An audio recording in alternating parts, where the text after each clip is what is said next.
Tiny Town Toys. A happy name, right? It hid a creepy secret. The store sat on Main Street. It was full of bright colours and loud toys. But aisle 13 was different. Aisle 13 held only dolls. They sat on shelves, staring straight ahead. Their eyes seemed to follow you. A cold shiver ran down your spine every time you walked past. Something wasn't right. The air grew cold. The lights flickered. Even the toys in other aisles seemed to quiet down near aisle 13. It was like they were afraid too. But children were drawn to aisle 13. Maybe they sensed the mystery, or maybe the toys called to them. Parents started noticing. Their children would come out of aisle 13, faces pale. "The toys are talking," they whispered. "They're watching me." At first, the adults dismissed it. Kids and their imaginations. But the whispers continued. More children claimed the dolls moved their heads. They said the toys blinked. One little girl refused to leave her mother's side. She pointed a trembling finger at a porcelain doll. "She smiled at me," she whimpered. The adults began to feel uneasy. They avoided aisle 13, but the children kept returning, drawn to the dolls like moths to a flame. The employees knew something was wrong. They felt it too. The air in aisle 13 felt heavy, oppressive, like something was watching them. One employee, Sarah, noticed it first. She was organizing the shelves. When she turned back, a doll was facing a different direction. Must have bumped it, she thought. But it kept happening. Toys out of place, dolls rearranged. A teddy bear tilted its head. Sarah started avoiding aisle 13. Then, one night, she saw it. A doll blinked, slow and deliberate. Sarah gasped. She ran out of aisle 13, her heart pounding. The rumors spread. Employees whispered about the moving toys, the blinking dolls, the cold spots in aisle 13. One employee, a college student named Ben, didn't believe it. He thought it was a prank. He volunteered to close the store alone one night. "I'll prove it's all nonsense," he told Sarah. She looked at him, her eyes wide with fear. Be careful, Ben, she whispered. Ben laughed. "It's just toys, Sarah." But as he locked the front doors, a chill ran down his spine.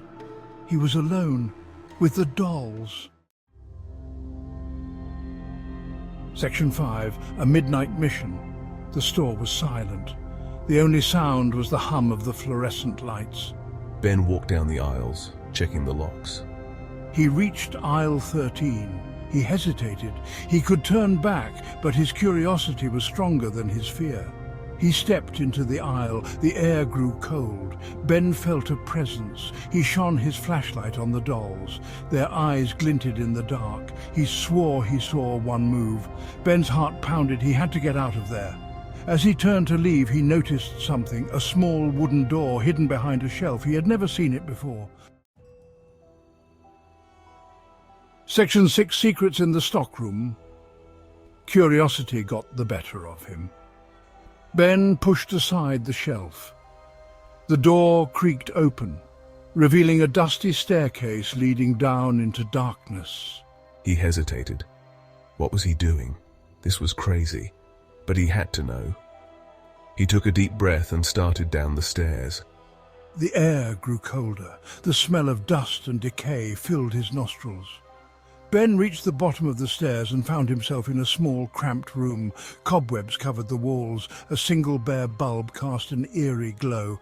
In the center of the room stood a workbench, covered in tools and scraps of fabric. This was no ordinary stockroom. Ben's flashlight beam fell on a shelf. Dozens of glass eyes stared back at him. Some were blue, some brown, all lifeless, empty. On another shelf, he found jars filled with paint. Brushes lay scattered on the workbench. This wasn't a stockroom, it was a workshop, a doll maker's workshop. But who would have a workshop in the basement of a toy store? And why hide it? Ben picked up a doll's head. It felt strangely cold, lifeless. As he turned it over in his hands, he noticed something. A small, faded inscription on the back of the head. Forever bound, it read. Ben's blood ran cold. Suddenly, Ben heard a noise, a soft whisper coming from the shadows. He spun around, shining his flashlight into the darkness. "Who's there?" he called out. His voice echoed in the silence. He took a step back, bumping into the workbench. A drawer slid open, revealing a dusty, leather-bound book. Ben picked it up. Its pages were filled with strange symbols and diagrams. He recognized some of them. They were the same symbols he'd seen on the dolls in aisle 13. As he flipped through the book, a wave of dizziness washed over him. He felt a cold hand on his shoulder. He turned slowly, his heart pounding in his chest. Standing behind him was a figure. The figure was shrouded in shadows, but Ben could see its eyes. They glowed with an eerie light, the same light he'd seen in the eyes of the dolls. The figure opened its mouth and a voice rasped, "You should not have come here." Ben stumbled back, dropping the book. He turned and ran. He raced up the stairs, his heart pounding in his ears. He slammed the door shut behind him, the sound echoing through the silent store. Ben ran out of aisle 13 and didn't stop running until he was out of the store. He never returned to Tiny Town Toys. No one blamed him. The store remained open, but aisle 13 was closed off. The dolls remained, staring out from their shelves, trapped forever. Some say they can still hear whispers coming from aisle 13. Others claim to have seen the dolls move, but no one dares to go near the aisle anymore. Tiny Town Toys remained open, but it was forever changed, haunted by the secrets hidden in its basement.